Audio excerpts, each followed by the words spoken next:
Hey, how are you guys doing? If you're in quarantine, I just hope you know that we miss having you in class. And just want to take a quick second to explain where we're going with some of these terms this week in case you've been out. We've been looking at why we study literature, and then the next section of our textbook has us think about how we study and how we read and get the most out of what we read. And so they started by breaking down style elements, which are things like diction and syntax and tone that are not specific to poetry or to literature or to fiction, sorry. And then after style elements, we're moving into poetry terms. And so I just thought we'd pause and just ask this question, like, why even study literary terms? It's just a whole bunch of gobbledygook in some ways, right? And this is an example I like to use. It's an old tweet from Kevin Durant.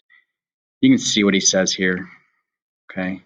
This line, the Hezzy pull up Jimbo was smooth. And he says, you probably don't understand what I said if you don't really hoop.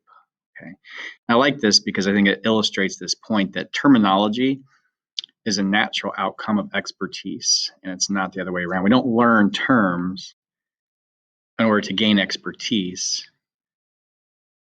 We learn terms because they're the outgrowth of our close interaction with things that authors do. Okay. And so our goal is to be precise when we discuss what a writer does. And then number two, to start to bring those moves into our own writing. Okay. And then they become much more natural to talk about. And so if we can do that, we'll be in good shape. There's just one more quote to illustrate that, and I'll let you go. This is an interview with a songwriter named Jason Isbell, and he's a really good songwriter. But you can read the quote with me. It says, you write songs like a short story writer or a novelist using a lot of great literary devices. He says, the more you read, the better you are at writing, no matter what you're writing. A lot of songwriters miss that and don't see the connection there. And I've always felt like you're more able to communicate if you have a bigger toolbox to work with. I think toolbox is a great word to start to think about with literary terms and literary devices. It's a toolbox that writers pull from when they need to accomplish a specific task. He goes on, but they're only literary elements insofar that we can apply language to discuss them. When you're reading a novel, you don't feel like she's using imagery or perspective to make you feel a certain way. You just recognize it as something that moves the story. In other words, it has a function. Okay, we recognize the device because it's doing something inside of it. Okay, so when we analyze, that's our goal, is to talk accurately and precisely about what's going on in the story. What we might call literary elements, he says, are really just the way we communicate with each other. Good storytellers use them all the time.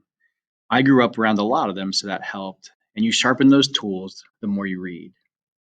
And so that's our goal as we read, is to notice these things. Good writers don't sit down and say, how can I use ascendant in here? Or, I just wish that there was a iambic pentameter I could squeeze in. Like, that's not how they think. It's not how you think when you write. You think like, I'm pushing for something that will make the reader feel here. And how can I build some rhythm to do that? And so we want to think about literary elements within that context. It's not a list of stuff we're trying to get figured out. It's moves writers make and why do they make them in certain contexts. Okay. All right. Well, hopefully I will see you guys back in class soon.